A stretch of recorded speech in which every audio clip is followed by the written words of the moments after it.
ladies and gentlemen, boys and girls, Christmas time is here. That's right, we watched Black Xmas 2006 on Kill by Kill. Well, holiday greetings, internet listeners. This is your old pal, Patrick Hamilton, coming to you once again from the Delta Alpha Kappa sorority house. I never said that out loud. I've only looked at the symbols. This is the Kill by Kill podcast, where we are dedicated to the least discussed component of any horror film, the characters. We're going to unpack all the gory details of the 2006 remake of Black Xmas in the hopes that a sorority sister's untimely end is just the beginning of the jokes that we can make at their expense. And as always, there is only one person I trust to make the perfect cookie with my flesh. The one and only Gena Radcliffe. How are you doing, Gena? Ho, ho, ho, Patrick. It's November 5th. Whenever we record this. We're doing this slightly in advance. We're getting in that Christmas creep nice and early.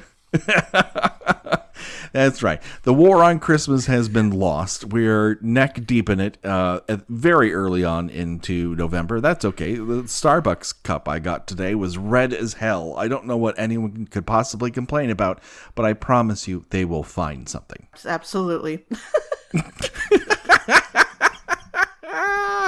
We're a little nervous. It's election day tomorrow. Okay. Yes, we're a little on edge. you know that emoji of the that's just kind of sort of smiling, but he's got all his teeth showing. That's kind of how everybody's feeling right now. That might be my capsule review for Bohemian Rhapsody, which Becky made me go watch. Just the grimace. Just a lot of teeth that you can't hold into your mouth. Boy, that Rami Malek is a good actor, but that is a lousy film. All right, we're not here to talk about that. Let's not sour our mood with just barely passable rock biopics.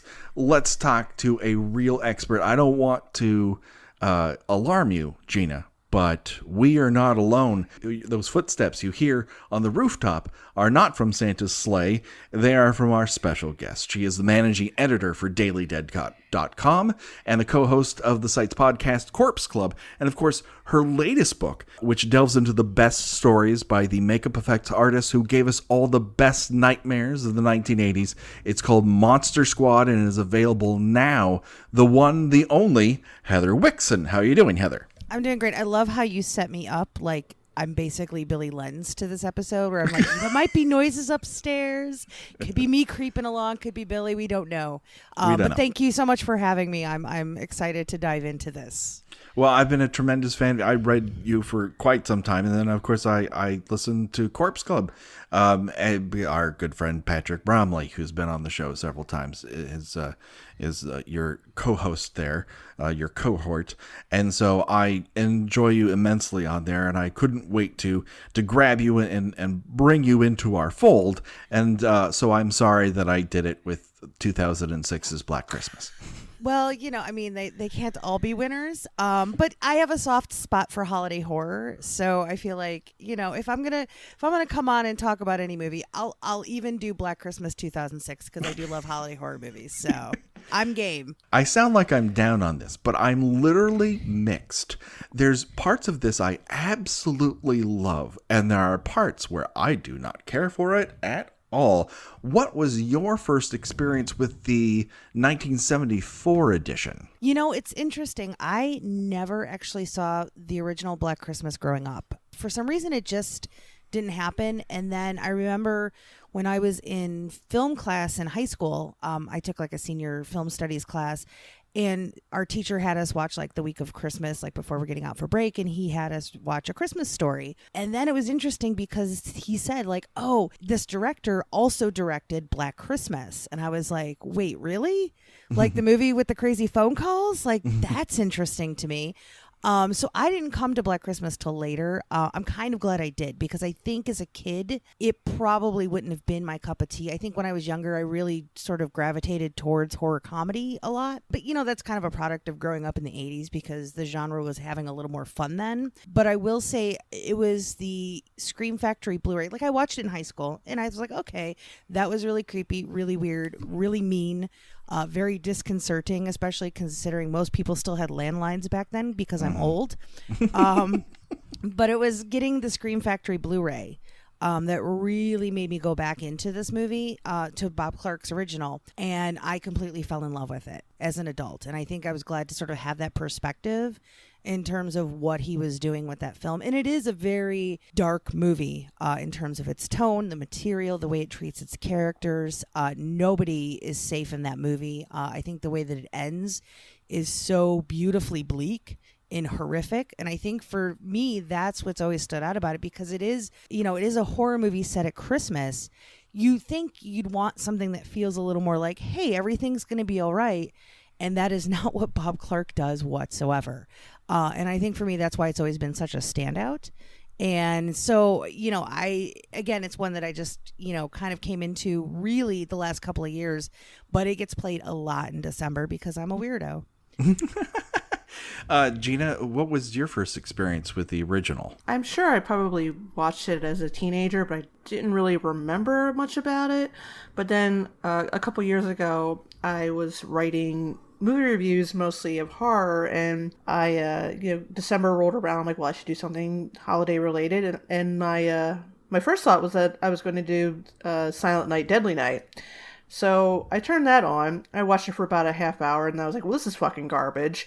And I and I'm not going to watch to the end of it just to write and I watch a lot of garbage. I review, just for the fun of it, old TV movies from the 70s and 80s, and that's enjoyable. This was not enjoyable. I turned off. I was like, well, I need something other Christmas. I know. Black Christmas. And I put it on, not really expecting a whole lot of it, and I found it genuinely unnerving. Probably it's the only slasher movie other than Halloween that I actually found to be really scary. Again, because as Heather said, none of these characters were safe. It had that really kind of bleak ending, which sort of suggests that the cops just left Olivia Hussey in the house and just, yeah, you're good. Everything's all right now.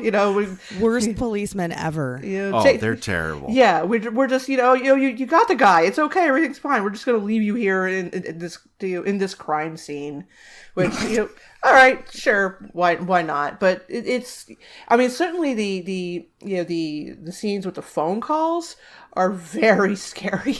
Yes. And apparently that was actually Bob Clark himself doing the voice of those phone calls, and it's just these insane animal noises and just this disgusting filth that he's saying to them, and lift from something Heather said, in the 80s and all, prank calls were a thing, and you couldn't trace them.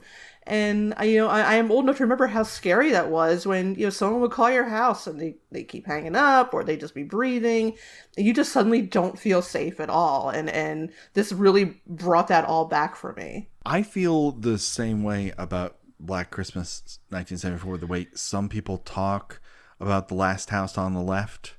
To me, the elements of it that feel very amateurish about Last House on the Left, I just, there's something about the tone of the comedy parts of the Keystone Cops element there that doesn't work for me, whereas it does work for me in Black Christmas 74. And those phone calls are some of the most disturbing things, and I think you can draw a direct line between that and Scream 1996, because those are the only two phone calls used in a horror film where I feel like they used the medium to maximum effect. Right. Yeah, it's almost very similar to When a Stranger Calls 2, not When a Stranger Calls 2, but When a Stranger Calls, 2, because I actually saw that before I ever saw Black Christmas, and that movie scared the crap out of me because I used to babysit a lot, and that would be a joke that we would do to each other, is we would always call each other and be like, have you checked the children? And we would just screw with each other, but it was really scary, like that idea of somebody on the other line who may or may not actually pose some sort of physical threat to you. Like, again, these days, we see that sort of addressed in Scream 2, like, the caller ID happened, star 69 happened, and now with cell phones, like you can't. It's nearly impossible to sort of live anonymously through your phone anymore. And I almost miss that sort of simplification of technology. It plays very much with that anonymity or not knowing the source of anything. And there's also a seed of mistrust throughout the entire movie. Like, everyone has these dark impulses that they can't seem to keep in check because the holidays have brought out the worst in them. And on top of it, you have this unknown force which seems to be picking people off at their worst moments, and it just works for whatever reason. It's both skill and the right place, and it's cast well, and you have all these talented people who would go on to be much bigger stars after that. With I think Olivia Hussey kind of had peaked previous to that with Romeo and Juliet, but I think she's used to great effect here, and it's also very adult. And that's the other thing, that like teens probably shouldn't watch it, because you're just not, there's a level of adultness to it that you need to acquire, because there's like real life happening amongst this proto slasher movie. And unless you have an appreciation for it, I think you just kind of play it off as just random drama. But I think if you have a little life experience underneath you, it gets very real very fast. Yeah, I think a lot of that comes from the that sort of through line of, with the pregnancy and everything, and basically her just wanting to get rid of the worst boyfriend ever, which I get. He was awful. He's a terrible guy, and he also just it's that very toxic masculinity of, you can't do this. I'm in control of what you do.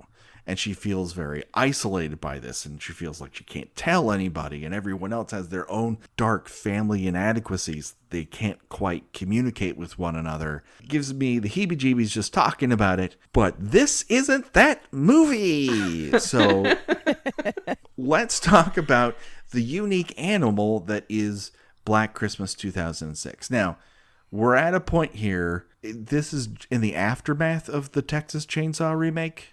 Yeah, Texas Chainsaw was, I believe, 2003. So this is right in that midsection of it, where I think we were just about to, I think this might have come out the same year as the Texas Chainsaw remakes prequel, I believe. So it was in that sort of messy time where we hadn't quite gotten to My Bloody Valentine yet. But we were sort of in this mid-ground of, we're like, let's just remake a bunch of different horror movies and see which one lands. Because I think this was a year or two after Willard, which I know Glenn Morgan also did. Yes. And of course, their shining successes kind of came in TV, as early in the writer's room of The X-Files. Yes. Writing some great Monster of the Week episodes. They were very good for that. And then they went on to do a couple of their own TV shows. But it was Final Destination, which they didn't originally conceive of, but they did a polish of. And Glenn Morgan's partner, whose first name escapes me, is it David Wong? Darren Wong? Darren Wong. My apologies, Mr. Wong. He directed that one. But then, Glenn Morgan comes in to do Willard. Oh, you know what? It was James Wong. I'm so sorry. James Wong. Oh, my God.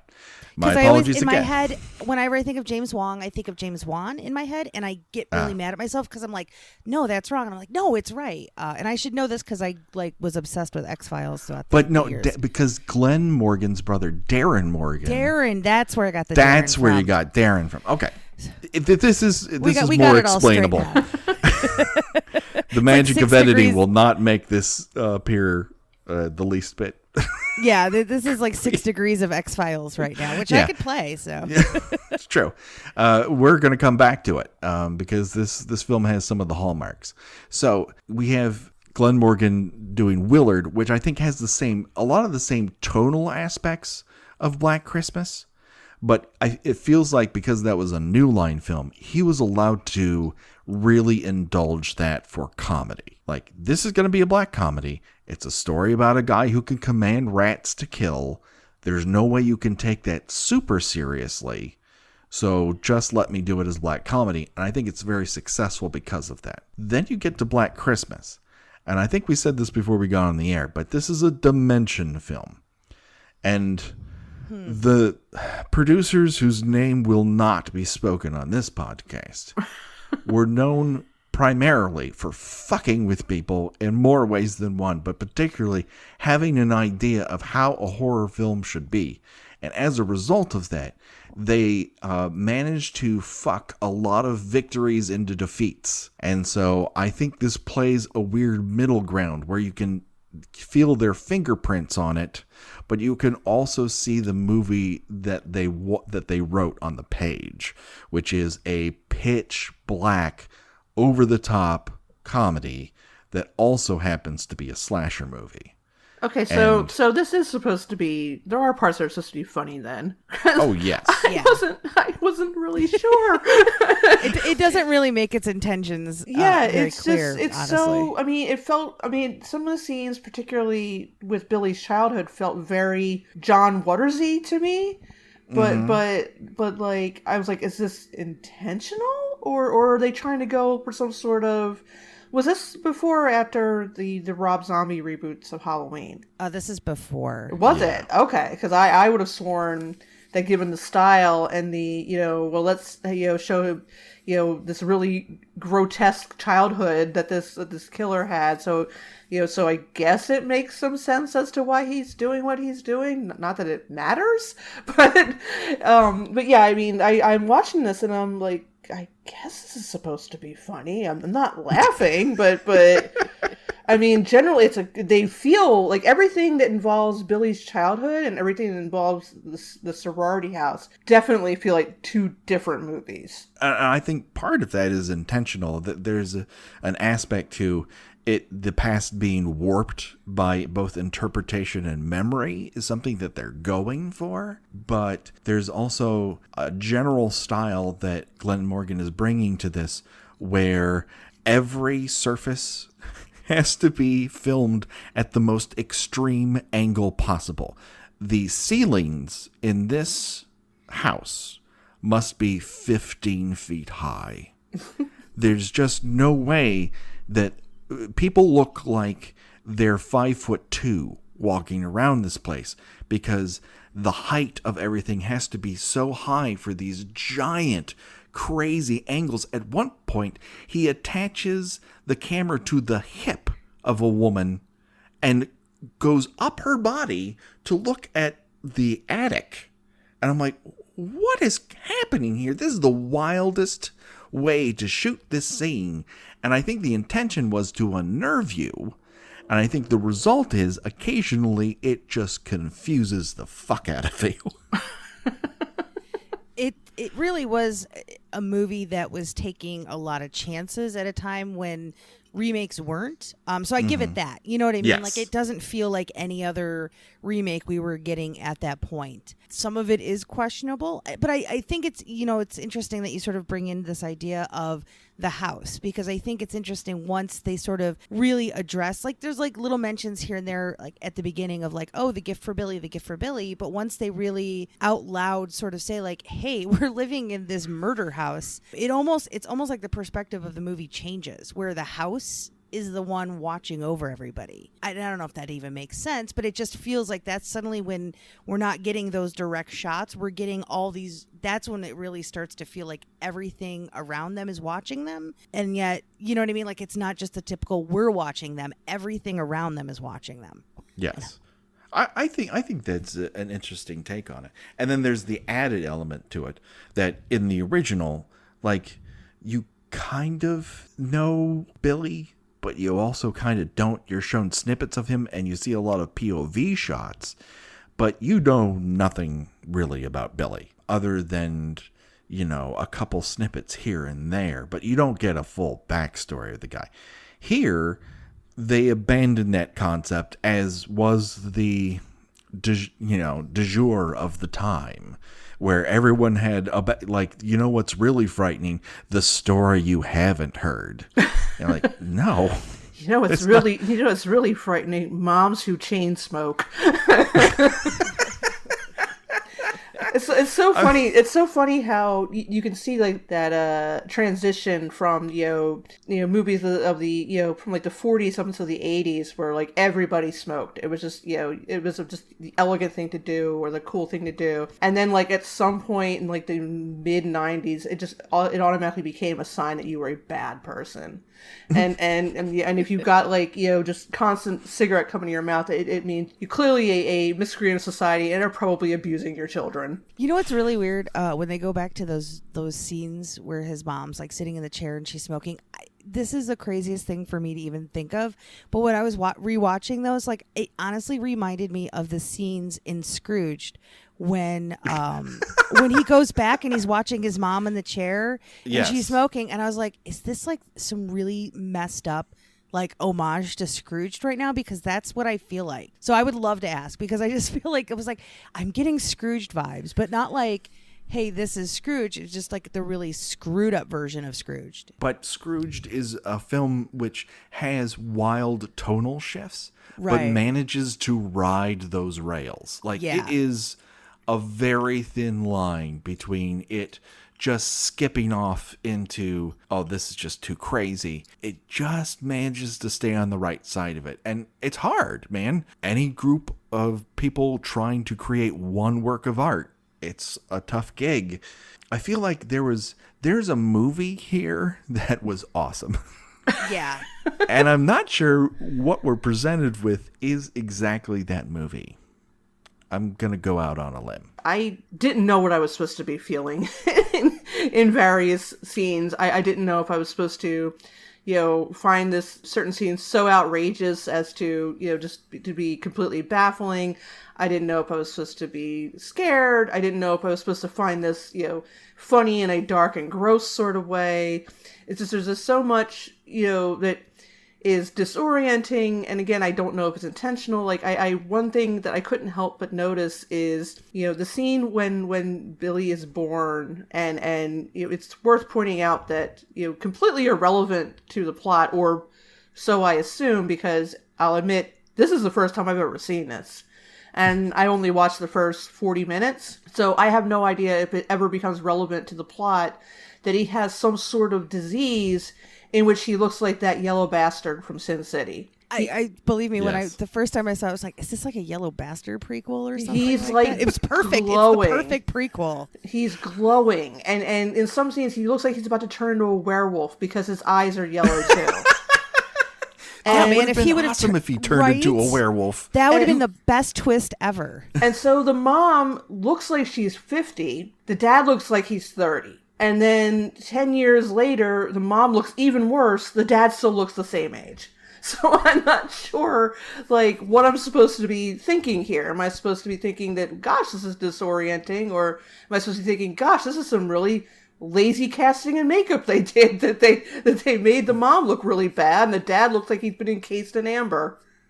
Well, the second guy is actually the new boyfriend. Right. But the dad still looked, yeah, right before the dad got killed, he still looked exactly the same age. Look, it's hard being a chain smoking mom. Like, Oh yeah, clearly that ages when you have little jaundice kids, like it's a rough gig. Pour out a little of that giant bottle of vodka that she sits to constantly. That is a what? How do they come that large? It looks like the kind of bottle that you would put a ship inside of. It's You could probably get those at Costco. I'm sure you can.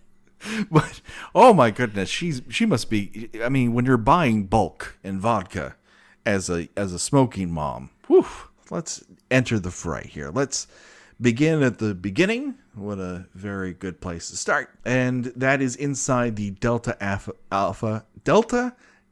This is going to be my just a sorority house. Just say sorority house. Inside the sorority house. Who cares? It's not like we go to another sorority house. Inside this sorority house, where someone appears to be doing what I do each year, and that is get wine drunk instead of wrapping presents.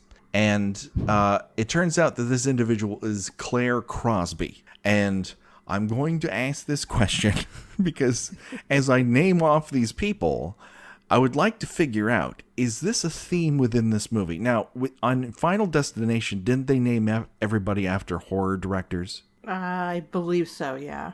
I think there was a good mix in there, yeah. But there were a couple that are like, no one has been named that, but the person who directed Nosferatu. Like, they were kind of out to lunch. The same thing happened in Prom Night too, so it's not exactly an original pitch.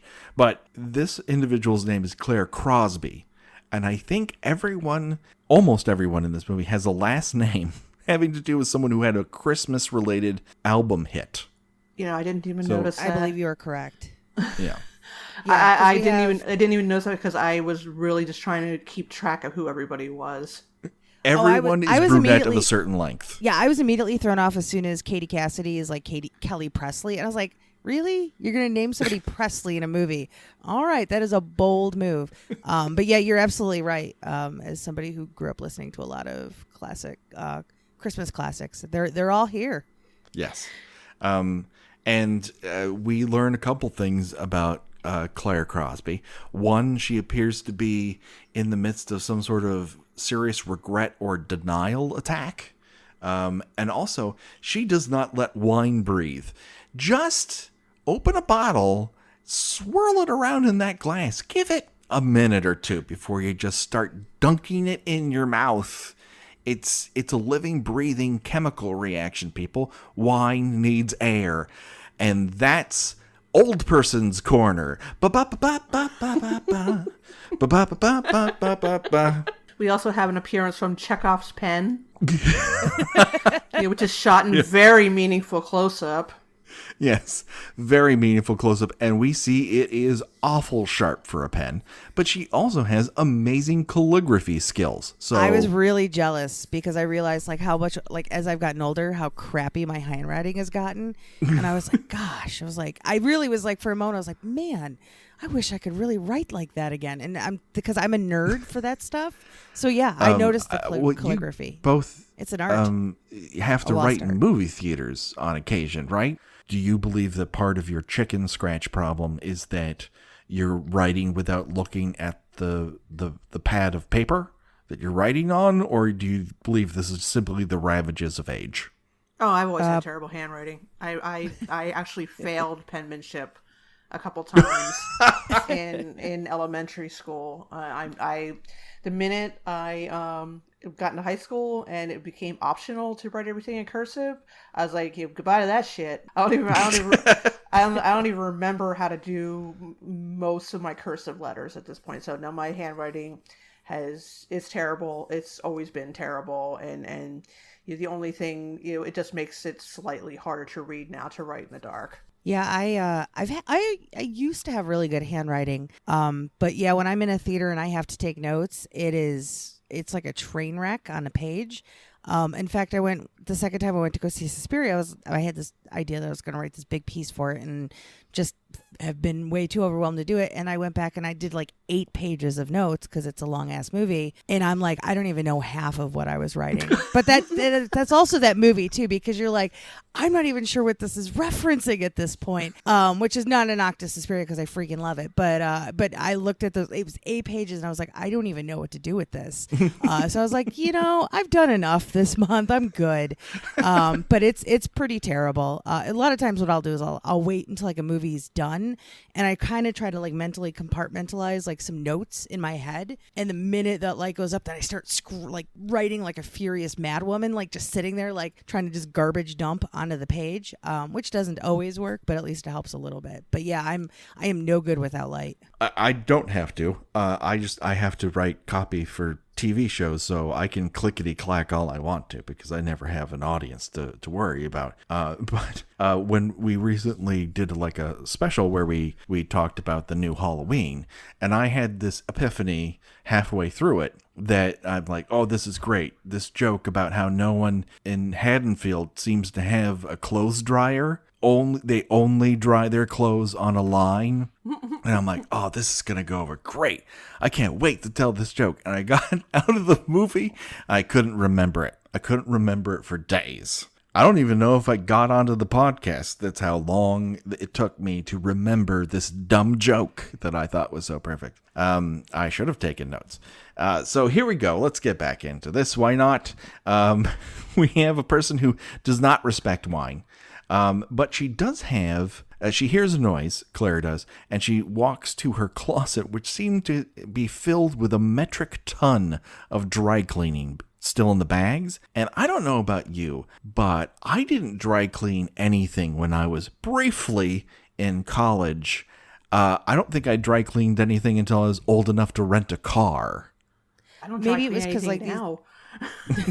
I don't. Yeah, my life has gone reverse. Where most of my 20s was spent dry cleaning crap, and now I'm like, if it's not pajamas, I don't wear it usually unless I have to. I've got like 3 sets of outfits that I wear if I have to go do a junket, like at the Four Seasons. But other than that, I don't own like a dressy outfit, like, and that includes a jean jacket, so it doesn't even really count.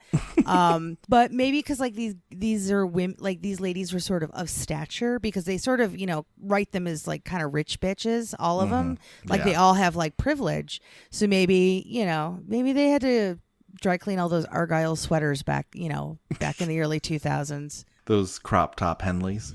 It seems to predominate this movie. Oh my God, it is so of a time. But wait, the pen that she was using to write, as Gena noted, has disappeared, but not for long, as her head is then smothered in a different plastic bag, and there's some sort of rubber ducky noise that happens every time someone gets smothered in a plastic bag. I don't really know what the Foley work was here, but it's a little off. It's very student bodies. That makes me like it even more. Half of that movie it makes great. A choice and it commits to it. It really does. Someone was enamored with the idea of a plastic ducky noise happening while someone was choking to death on a plastic bag. Just to add insult to injury, that pen is jammed into her eyeball. So my question to you, Gena, is, does this qualify as a get bunked? Because she is killed through something.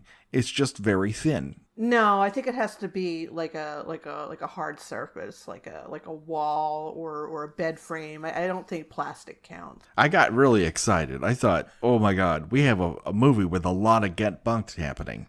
And then I guess you're right. You're always right. When you're right, you're right.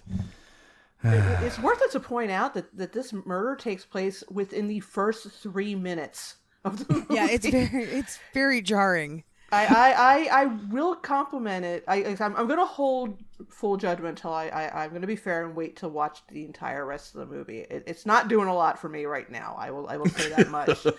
But it does not waste any time jumping right into the killing. I mean, if that's don't come to it for character development, because again, 40 minutes into it, I don't know who any of these characters are.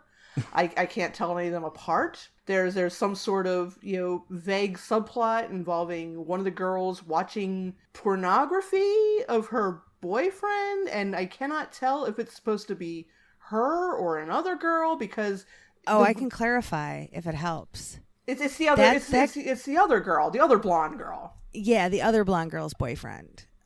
Currently, but it turns out that they had once dated. But it's a whole thing that you might want to save for another episode. Okay. If you think the boyfriend from the original Black Christmas is bad, like this guy's like, he's douche bro bag bad. This is Oliver Hudson's character, right? Yeah. The one who just all of a sudden, you rich bitches just started moving in here. It's like, whoa, okay. Like maybe there was a subplot about him being like working class, because like if you notice, like his jacket and his clothes aren't very like tailored, or they're kind of like ginghamy, like Carhat. Like, they're work jacket. It's like a work jacket, Yeah. I mean, it's like, okay, this is your second scene that you're appearing in, and you're going in hard on the, well, if it wasn't for you rich bitches, everything would be fine. Oh, really? Okay. But he's dated a few of them. But Yes. he has a real big problem with them as people, because he's dated at least 2 of them. Make up your mind, Oliver Hudson, is all I'm asking. Listen, I think in his mind he hates them, but his penis has completely different relationship That's with true. them. And apparently his video camera has a way different relationship with all of them. It's very true. So she dies by Claire. We really enjoyed your handwriting. Really enjoyed you having no dialogue. No dialogue Maybe if she would have let the wine breathe. Yeah. This movie is in such a rush that it just gets right to it, and we cut to a terrible mid-2000s title card. This might be the most shameful element of this entire film. I dislike this title card. It is bad. It And doesn't people even who fit made the it should feel bad. aesthetic. No. It doesn't even fit the aesthetic of this film whatsoever. Well, that Like, and, it looked- like that and the fonts for the different when it shows the different years. It's like, okay, what are we doing? Tales from the Crypt now? Okay, But are we? Are we not? That's the thing. Like, the part of this movie would very much like to be a 1989 episode of Tales from the Crypt. But at some point, someone in the Dimension offices is like, fuck no, this has to be an actual slasher movie. No way are you going to do that. And it reverts into something else. An interesting footnote to that is I believe that Wong and Morgan had actually been working on a Tales from the Crypt movie years before that. I think actually even before X-Files, if I'm not mistaken. Yeah. So I think they would have succeeded, is my guess. Yeah, I think they would have too. Let's cut to an insane asylum somewhere snowy. With an accidental dropping of a single milk carton within the first 30 seconds of the scene. It actually only took 4 minutes to get that first Final Destination reference, as things cascade one upon another to make things worse and worse until somebody ends up dead. Let's add a pair of Giallo gloves and very puffy boots. Even for a person playing Santa, those are puffy moon boots. I mean, and Did then they we make get, Uggs back then?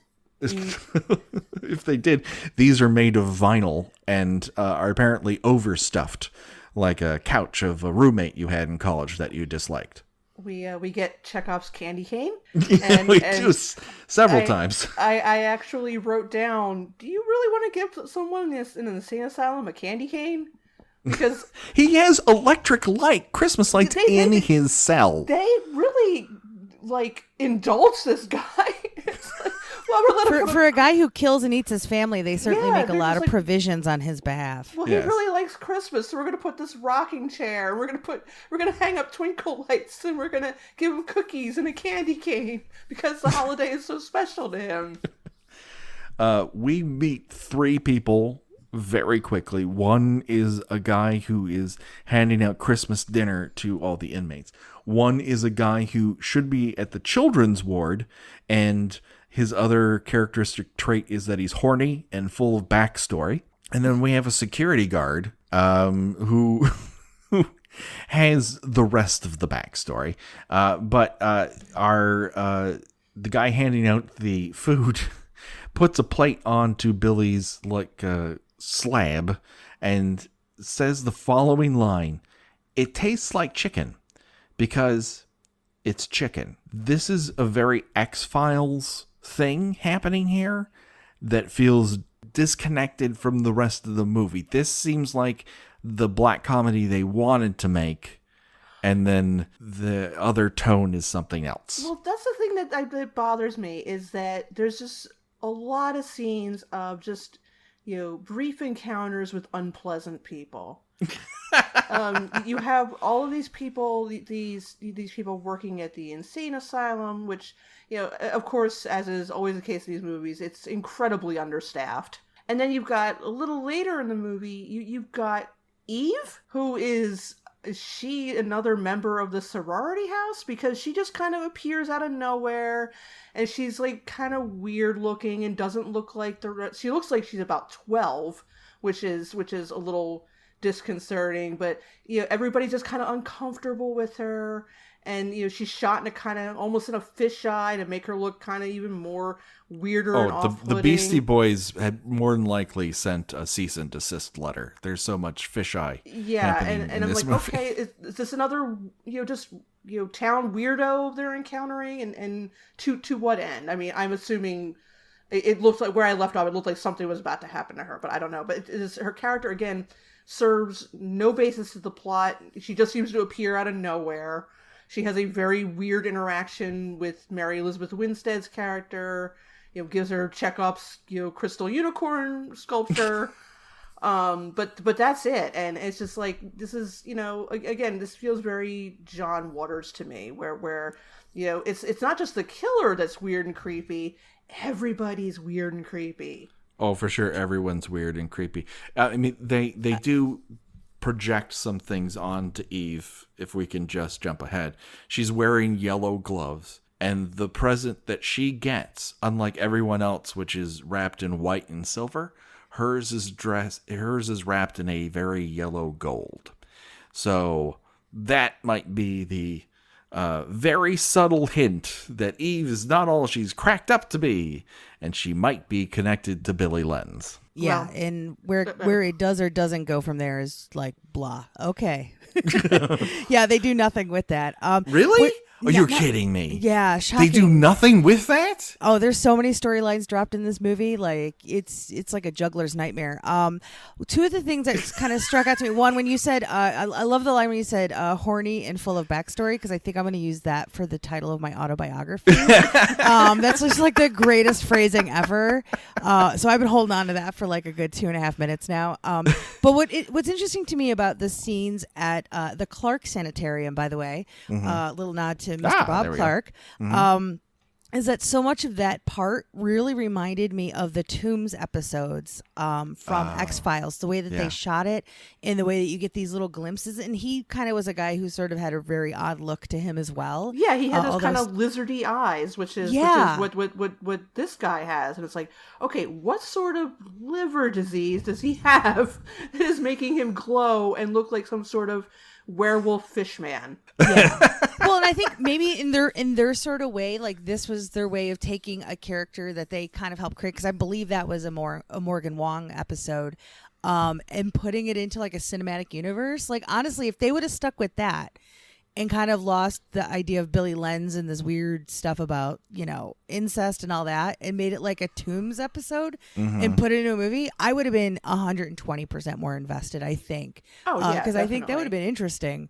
But yeah, it's perfect, horror movie fodder. You get the creepy sanitarium where, everyone's supposed to be doing their job, but they're not really doing their job. And especially because it's Christmas and nobody gives a shit.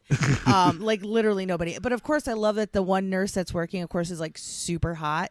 Yeah. And like very scantily dressed. I'm like, this is how you would dress when you work at a mental institution that also has a children's ward. A children's ward attached to it. Yeah, and I just, some very interesting decisions when it comes to some of the wardrobe and character sort of touches in this movie.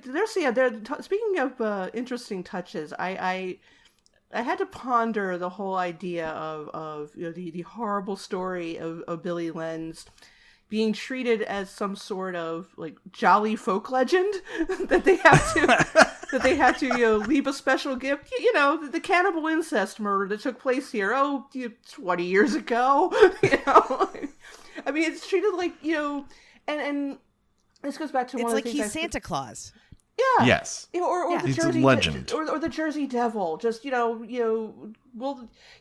legend has it that that was 20 years ago. And it's fact. It's in the papers. Yeah, and Patrick can tell you I had a big problem with that. And was it part 6? Patrick? It was every part after part 6, where everyone treats this thing like legend has it that Jason Voorhees. Legend has it. There's fucking newspaper articles about it. This has happened last summer. Roy has so many of those newspaper articles in his wallet, he can't sit down at a level. Like one butt cheek would be raised entirely off the ground. That's how it was well reported. It was. At one point, and I think either 9 or 10, someone has a news article where it looked like they perp walked Jason Voorhees in his hockey mask. Yes, because they would do that. Yes. Oh yeah, because you would arrest him and just put him in a fucking jail cell. We all remember that incident. Oh boy, we're really gonna miss Friday the 13th. But yeah, I just found that the whole idea of this wacky story of this this thing that happened right here in this house. It's like, no, he killed a bunch of people and ate his mom, whom he had an incest baby with. That's horrible. You don't reflect upon that at Christmas time. But isn't that sort of the grotesque like humor of this movie though? That ultimately they are treating this really horrible thing as this sort of like, oh, it's just part of our tradition, blah, blah, blah. But I think the way that they handle it, and maybe that comes down to the editing or the meddling that happened, that you don't really get that intention because it doesn't ever feel that way. Like you get the seeds, like maybe they are trying to sort of show how awful these people are by making a joke out of this really horrible, horrific thing. But it just, the way the movie exists now, like, it just plays it straight, and it makes it so hard to decide, like, what is this movie? I don't know that there's. Sorry, go ahead, Gena. I was gonna say, I just there's a lot of tonal shifts in it that are kind of weird and hard to go along with. Yeah, I'm not entirely sure because we there's that break in the Friday the 13th series where early on the people are mostly people you kind of like. There's some people, the jokesters were never particularly enjoyed. But for the most part, they were genial people unless they were stoners who would go to the bathroom outside without shoes on. You like them. And then at a certain point, right around 7, we get Melissa, and Melissa changes the game entirely, where we are automatically given a bitch character from that moment on who you have to hate everybody. And that was a very distinct decision where they were reacting to where they thought the marketplace liked it. And in here, you have Michelle Trachtenberg, Mary Elizabeth Winstead, and Lacey Chabert, and all recognizable faces, and I couldn't tell you what their character differences are for the life of me. They're obviously very attractive brunettes, so they got that going on for them. But Mary Elizabeth Winstead has some sort of vague Southern accent. Oh, and it's her daddy does NASCAR.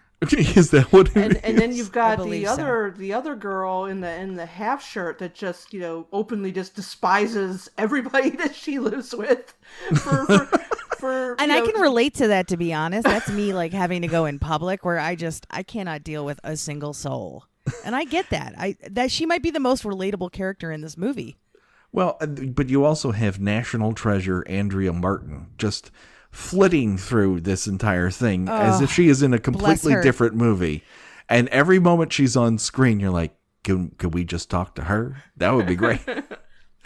And it's not anything against these other actresses who have done stellar work in other things, but they don't have a foothold. I don't know what their character is outside of Mary Elizabeth Winstead does not approve, and that's what we have. That and her accent, which like a tumbleweed, just kind of passes out of frame and then occasionally comes back. Yeah, I would say the biggest like sort of grievance that I have with this film is that they didn't give more of a story to Mrs. Mack, who is Andrea Martin, of course, who is Phyllis in original Black Christmas, because the original Miss Mack was so interesting to watch, and like there's all these little allusions to this life that she has led without ever even telling us, because she was like in a singing group with her sister, and she loves her booze and hides it through the house, and she loves her cat, and she's good with covering up for the girls because she realizes that just because they act the way maybe their parents don't approve of, like she's still there for them. And this Miss Mack, like, and I love Andrea, and I think she's really fun in this movie. They don't give her character anything. There's nothing that really even like makes her emotionally connected to any of these characters. And maybe that was the point. I'm trying to, make the best of the situation, but like, I don't know. It's such a bummer because she's so good, and she was so good, good in the original Black Christmas. So I was like, oh, that's fantastic that they're bringing her back, and they don't really do anything with that character. And I wish they would have, because it was such a great sort of grounding point of that sorority from the original. Yeah, I don't buy that any of these characters have lived closely with each other for 3 months. They just seem like they're just sort of stuck there against their will and just sort of bristling with barely concealed hostility at each other. And and again, I don't know if there's any payoff for that. I mean, it doesn't really. It would seem to, if there was, it would seem to be probably irrelevant to the plot. But why not just have them get along with each other? I mean, go ahead. I'm sorry. The sorority sisters in the original, I mean, yeah, Margot Kidder's character was sort of bitchy, but in a kind of playful, wisecracky way. But she's also really funny. She is. Yes. But this other girl, whose name eludes me at the moment, she's just mean. And I don't know that anybody would put up with spending any portion of the holiday in her presence. And she just seems angry in a way that we don't figure out why. And again, they don't feel lived in. These people feel like they're stuck in an airport together. I was about to say they're in a bus terminal when they're snowbound.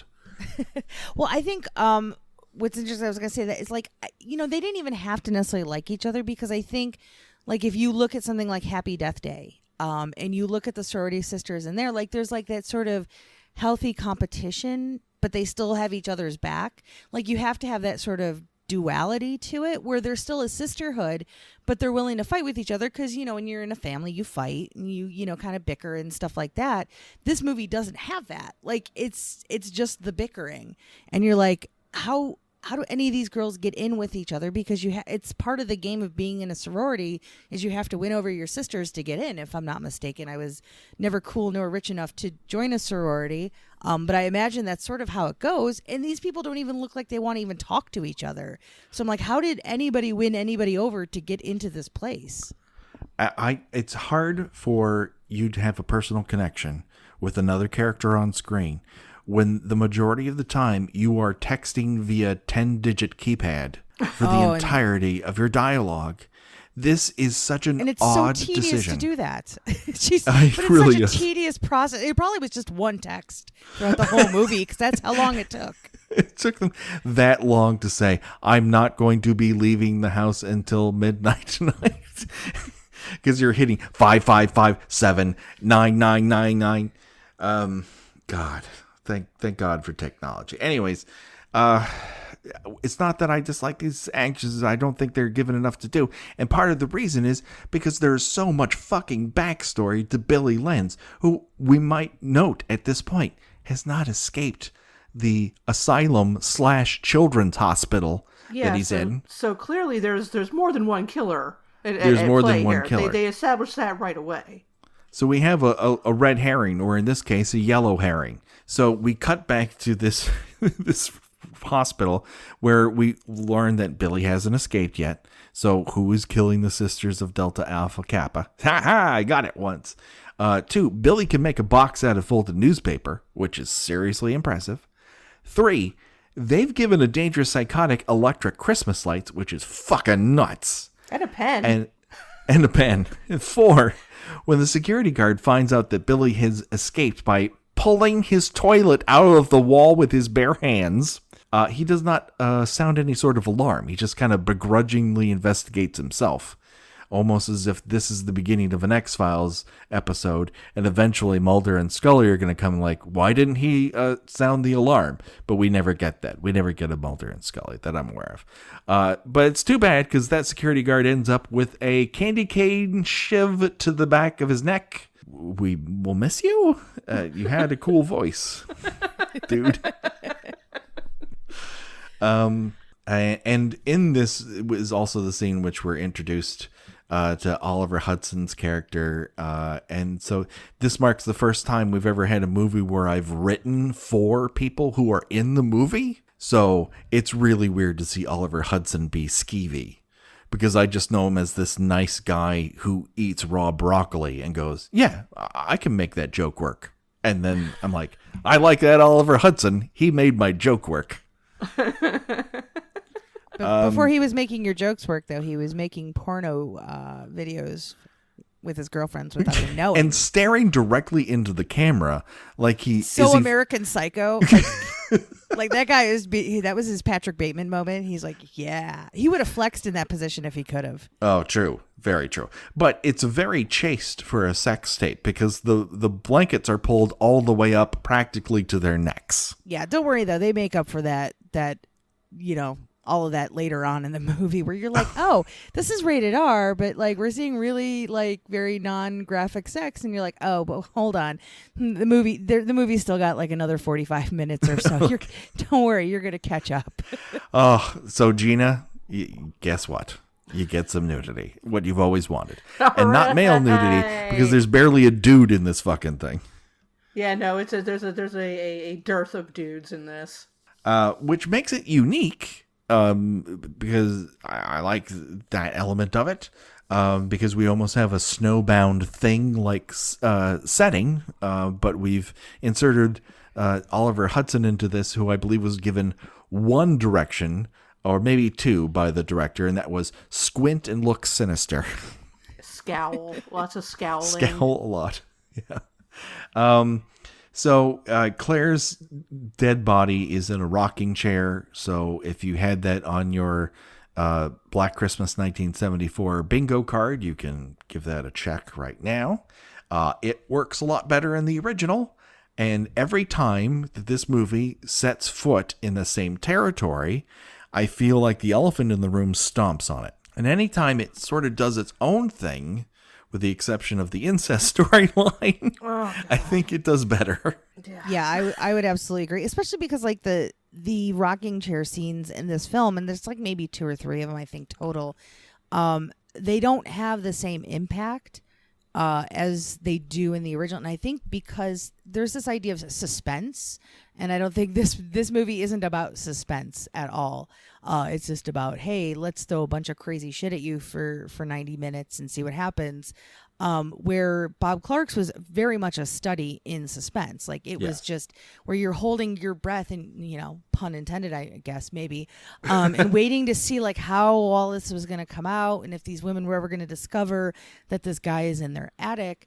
And even the way that they shot, like, the best parts of like Black Christmas OG is like when he's pushing the rocking chair and you just see his hand moving it back and forth. And that's so creepy because it's like the camera, like, you know, original Billy is like just staring at this corpse that's, you know, sitting in this rocking chair and just having like this little moment where it's almost, you know, he's talking to it and he's interacting with it like it's his plaything. And in this one, it's just because it's a black bag and like it's shot really, you know, really dark. So it's hard to even see. There's no impact whatsoever. It's just like a kind of a toss away moment where it's like, if you're going to do that, like find a way to do it where it means something, but maybe means something differently. It's just, I don't understand. I almost feel like that must have been studio interference for like, no, you need to have a rocking chair scene. Let's go shoot it right now. And it, you know, one of those idiots took a camera and just shot a scene really quick. Because that's how it feels. It doesn't even feel like it was staged. It just feels like somebody threw a camera up real quick and like shot it. Like there's no art to it, where those original scenes really felt like sort of this macabre, like, piece of art. Like if you saw that as a picture, it would scare the crap out of you. Well, they used it as a poster. Yeah. That's how evocative it is. This does feel like second unit. Like someone just like, all right, I'm doing this dialogue scene. Can you run up and do this in this other set?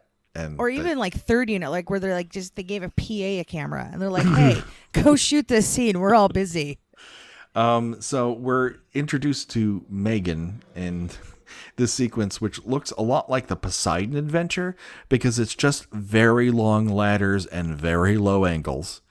And we know a couple things about Megan.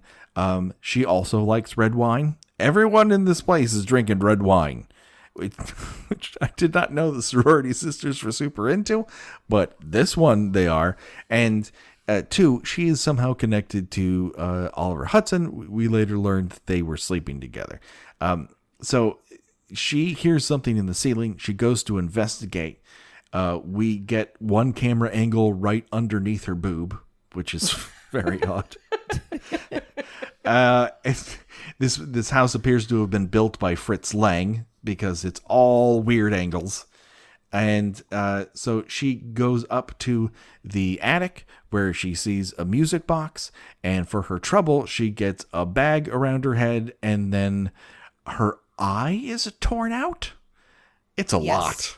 Yeah, she gets stabbed, bag through her, and then gets her eye torn out. Yeah, eye damage is a distinct running theme in this movie. Mm-hmm. Yes, it is. It's interesting to me because they sort of go with this theme of the plastic bag a lot, which if you go back and watch your original Black Christmas, that wasn't really the case. Like that Billy sort of mixed up his kills quite a bit. So it's interesting to me that they were like, no, this was the one iconic kill. We're going to just use this, as many times as we can get away with in here, minus the scene under the house, and then of course there's, things that happen later on as well.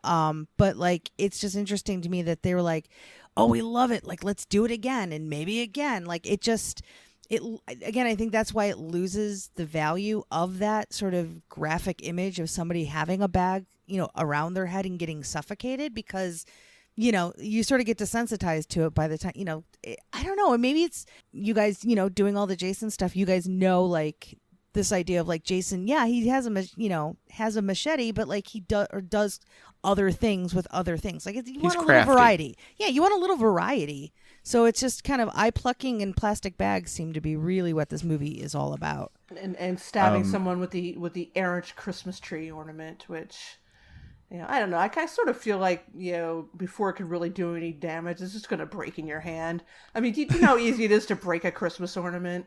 Oh my gosh, yes. It drops a foot and it shatters all over the place, and you're going to try to like ram this into somebody's skull.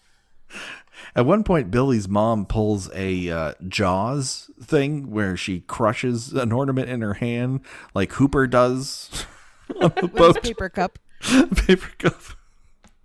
And just staring at her husband that she hates. So yeah, bye, Megan. We don't know dick about you. This then sets up the Backstory Express, where we learn that Billy was real. This isn't just a goofy thing. The reason they leave a present out for him, I guess, is to. What do you leave him? I don't know. Do you leave him like a fruitcake, or I mean, is this something? I mean, are they? This is something I wish they had explored, like because considering that the murders would have taken place the 90s. So, like, this is a very new tradition. So, I'm curious as to, A, who decided that this was going to become a tradition? And B, like, what is the acceptable offering to Billy list? My apologies. Someone has started a printer. Yeah. That is not me. No, it is in my house. Someone is printing something from the main house into the office, where the printer is right next to my microphone. Is it Billy Lenz? It's probably Billy Lenz. The printing's coming from inside the house. I'm sure this is super important and absolutely had to happen right now. Let's get this backstory out of the way, because I'm going to go out on a limb and say this is my least favorite part of this entire movie. It absolutely is. I'm just watching it. I'm like, why? Yeah. It's like, because again, it's so weird and different in tone from the rest of the movie. It's sort of wacky, and we got this gross mom, and she's having sex out in the open with the the new dad, who's even grosser. And then she just comes up into the attic and just drops her nightie in front of them. I mean, what am I supposed to think of this? I mean, and then she, and again, the way that he murders her, it feels very Tales from the Crypt. I mean, the whole, he presses, cookie cutter into her back and makes Christmas cookies out of her flesh. And it's like, okay, I don't know how I'm supposed to feel about this. Honestly, it's kind of dumb. And not as kooky and gruesome as they want it to be. I was like, well, this feels very silly and very comic booky, and it doesn't go with the rest of the movie. Oh my God, this part of it is crazy. First of all, this house is so giant. Why are you having sex in the hallway? You have like 50 rooms. Because they're terrible people. Because when you've been chain smoking for as long as this woman and you can't make it up the full flight of stairs, you just stop where you are and you just go to town. Yes. We have apparently this is part of this tragedy is born of whiskey dick, that the stepdad cannot keep it up due to the drinking and smoking regime that he has going with the new mom.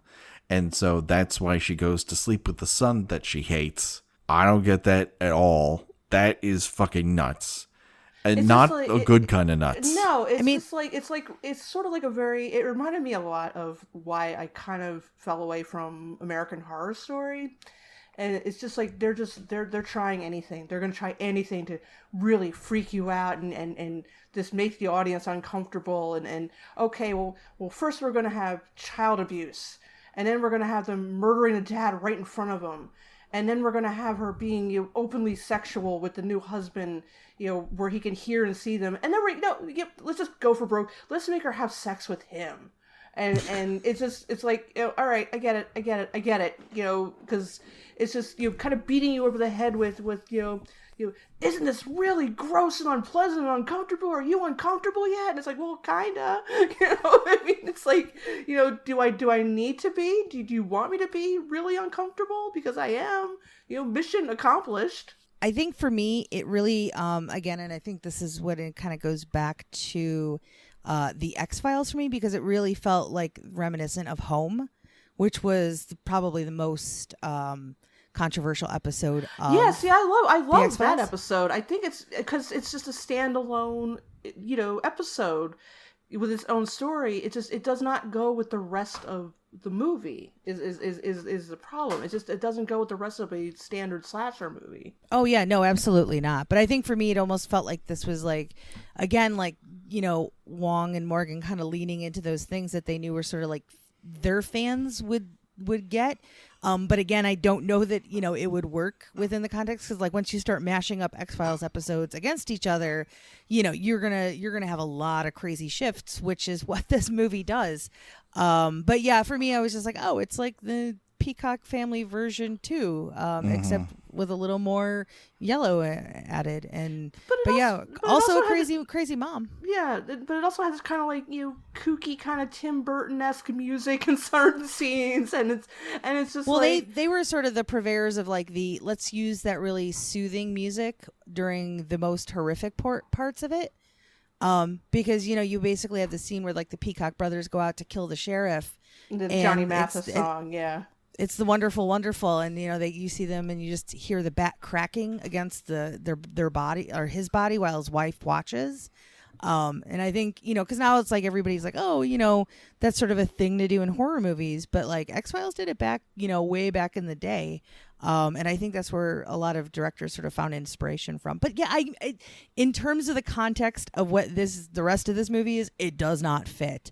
And maybe, but again, I don't know how much of that was them, how much of that was the studio. It's so hard to tell. This movie is just, it doesn't know what it is. It really, really doesn't. And so throughout this, we have a bunch of different kills. The real dad gets it via plastic bag and then claw hammer. And so, you know, bigger fetishes have been started in smaller ways than watching your dad die underneath a couch. And so Billy witnesses both the murder and then later witnesses them burying dad underneath the house. This somehow triggers the mom to go, oh, wait, like, oh, you've noticed this? Eventually, the kid was going to notice this, right? But he pulls a bad Ronald and goes up the inside of the house into the attic, and then they lock him in the attic, but doesn't he have access to the crawl spaces of the house? I don't know how are they containing him when he has free reign to get other places? I'm thinking that maybe they don't. Yeah, I'm thinking maybe they didn't realize the crawl space, like the width, like the abilities he had in it. I don't know. It's because he's crawling up that fucker like he's Spider-Man. It's crazy. Oh, yeah.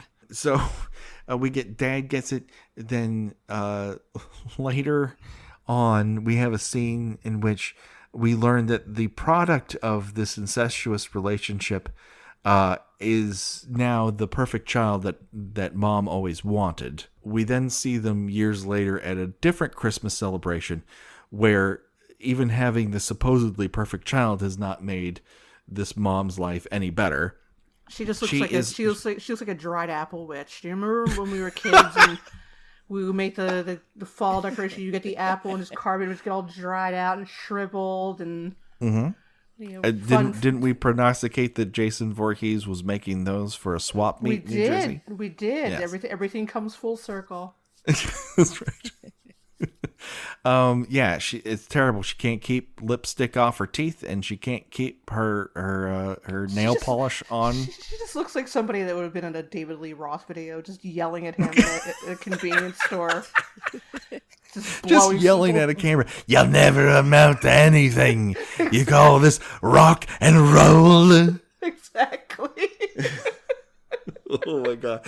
Everyone who's under the age of 29 has turned off this podcast. They always do. They're more about Van Hagar, I guess. Yeah, that's right. They're more about the Crystal Pepsi era. So, eventually at some point during this Christmas celebration, the other Len's child is kidnapped by Billy. She has a plastic bag around her head, and then is it an eye is plucked out, or at least that's the illusion. He takes out her eye. Yeah. It's very slobbery. Let's put that out there. Like it's to the point. Does he eat it? Yes, I think he eats it too. Yes. Because why not? Well, sure. I mean, that's the hors d'oeuvre to what's about to happen, because he then clubs Mom to death in an extended sequence where he literally clubs her 13 times and then uses a cookie cutter to take out skin from her back and cook it in the most mid-century modern oven I've ever seen. I'm so fucking jealous of that oven. I want it. You know they never use it either. Oh my God, it's so beautiful though. Look at that etched glass. Oh, it's awesome. The cops then find him chewing noisily on the flesh cookies that he's made, and which managed to hold their shape. I am extremely it's good to know, envious. Right? Yeah. Like, because I do a lot of baking at the holidays, so it's nice to know that if I need my cookies to stay in shape, I just need to go with flesh. It's actually kind of helpful. He's not even using cooking spray or some sort of wax paper or anything, not even like a cookie pad. The guy has talent. Let's put it up there. And they get so close into his mouth, I thought we were looking at... It's unsavory how close we get to this man's face. And his yellow tones seem to come and go depending upon the need. Or maybe that's just the red Suspiria lighting they're giving this particular scene. Oh yeah, no, there's definitely scenes, like particularly in the sanitarium, where I thought he had swallowed too many glow sticks. Because I mean, he's like iridescent. Oh, stepdad gets an ornament through the eye socket. That's the other thing that happens. So, and I know it seems like, but you've barely talked about the plot. Folks, we're 38 minutes into this. I don't know what the plot is. There doesn't appear to be a plot. The plot is that somebody is making her, as another nod to the original movie, someone is making harassing phone calls, but an acknowledgement that it is the 21st century. They are coming from various cell phones belonging to the other sorority sisters. Now, I guess he's just walking around, whoever's doing it, because it's not Billy. It can't be Billy. No, it can't be Billy. So whoever this is just walking around with a bunch of cell phones in his pocket. Well, it's you know, this is the early 2000s, so these were large phones. It's interesting to me because of how integral those calls felt to the original Black Christmas and how much of like a throwaway they feel like in this movie. Like it was like everything that they should have leaned into for this one, they didn't, and everything they shouldn't have done, they did. It was like it was like opposite day when they made this movie. It doesn't make any sense because, again, as in the original, there's a lot of mentioning of Billy. What have you done to Agnes? Agnes is in this version, Agnes is the incest baby, but that's not Billy calling. It can't be. So I don't know how this person would know so much about what happened in the house that they would be able to recite the dialogue. Or I mean, I'm starting to get an idea as I'm working this out in my head. I'm like, oh, it's probably it Agnes. does. If there's one thing a movie does, it does finally find a way to give you some of that. Whether that'll actually satisfy you as a viewer is hard to tell, to be really honest. Yeah, but they I mean, do yeah. it. There is a way it does work out where you're like, oh, okay, but like, really, is it okay? I mean, it's okay, but is it okay? I don't know. It's different degrees of okay. I have a feeling that my that's going to be pretty much my closing opinion. Was it's okay, but is it okay? Are any of us okay after this? Oh, we're changed on a atomic level by this film, but you know what? It's time to give ourselves the present, and that is to choose our own death venture. Of the deaths that are presented in this section of the movie, if we were forced to die in that way, which one would you choose and why? And so, up for bid, we have a plastic bag over your head and get Isn't stabbed. that like most of them? It's I like, was just say, gee, I don't know, get something stuck in my eye. I just can't decide. this is a real preview of where I feel that it's going to be the weirdness of doing Nightmare on Elm Street after this, because every death is going to be, do you want to get stabbed or stabbed? Like, but at least by 3, they start mixing it up a little bit. that's true. People die by their greatest fears. He becomes Pennywise, or Pennywise became Freddy Krueger. I couldn't tell you which came first. It's a real chicken and the child molesting egg you got going on there. So I don't know how we're going to do Choose Your Own Death Venture here, because no one dies in an exceptionally different way. How would you want to be clubbed or stabbed, I guess, is what it comes down to. And so, Heather, as our guest, I choose you to go first. I mean, I feel like as a writer, I want to go out via bag with the pen. I feel like that's just the most poetic way to do it. Mm-hmm. Because, I mean, it's either that or bag with, ornament, or I mean, it's just so many bags to choose from. It's just hard to pick one. It really is. But I think the most poetic way would be with the pen. I feel like that pen, I would do it justice with my death. Worthy selection. Gina, what say you? I'm going to go bagless and festive and take a candy cane to the neck. Oh, there we go. Oh, you're just gonna get it over quick. As we often play this game, I usually take the quickest death possible because I am a coward. Yeah, and I hate face violence, and this is all face violence, but I think I'm going to take bag with claw hammer to the back of my head, because it only takes about 3 whacks for him to say night night, as opposed to in Friday the 13th Part 2, where that sheriff has that hammer hanging in the back of his head for what feels like forever. I mean, the toilet gets a bigger send-off than that poor sheriff's deputy. Once again, toilet. I feel like it's an early Christmas gift just for me. The greatest musical cue in all Friday the 13th history. Okay, so that pretty much does it. But before we go, Heather, you have so many things for people to check out. I want you to let people know all of them right now. Ooh, okay. So you can find my writing over at dailydead.com. You can find out more about Corpse Club, which is our podcast, over at corpseclub.com. My book that I recently just did was called Monster Squad, celebrating the artists behind cinema's most memorable creatures, because I had to go with the easiest title to remember possible, and I probably screwed up my own book title. But you can find it on Amazon. And also, haven't talked a lot about this, but coming up, I'm on the advisory board for this upcoming documentary on 80s horror called In Search of Darkness that goes into production in January. So we're really excited about that. We just finished our Kickstarter and killed it with that. So I'm really excited to start digging in on all these interviews and celebrate a pretty great era of horror. So if you want to know more about that, because people didn't get a chance to be part of the campaign, the movie will be out, or the documentary will be out by sometime next summer. So, folks can grab it. So you can find out more there at 80shorrordoc.com. Excellent. Do it today, people. Gina, where can people find you on these internets? I write about old TV and movies and pop culture at my own website, which is genaradcliffe.com. I also review movies and television at alcohollywood.com. By the time this goes up, I will have watched and reviewed the Kurt Russell Santa Claus movie, which I could not be more excited to be able to watch. I'm so jealous right now. When I saw that assignment list, I was like, yes, got the Kurt Russell Santa movie. I could not be more I know thrilled. what I'll be watching.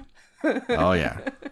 Listen, you're talking to a person who has a movie poster, an original movie poster of the strongest boy in the world on his wall. So I think he wears his Kurt own Russell till beard. death. I just love. I think that is his own beard playing Santa Claus.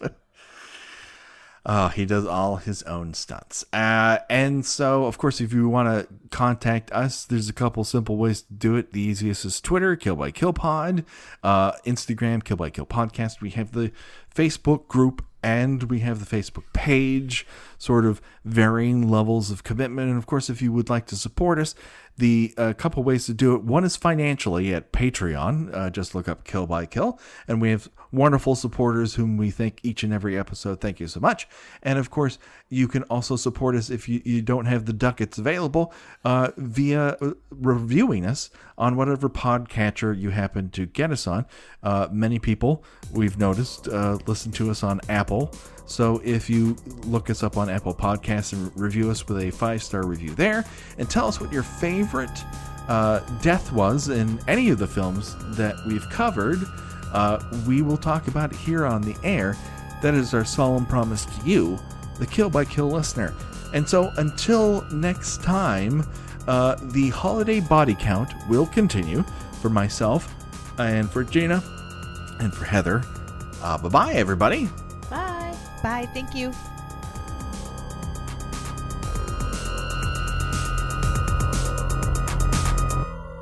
Kill by Kill is produced by We Write Good and is intended for entertainment purposes only. Friday the 13th is owned by Paramount Pictures. Jason is owned by New Line Cinema. No infringement is intended.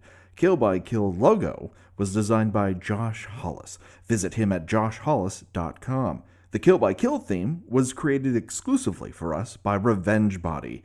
Get the whole track and much, much more at revengebodymemphis.bandcamp.com today.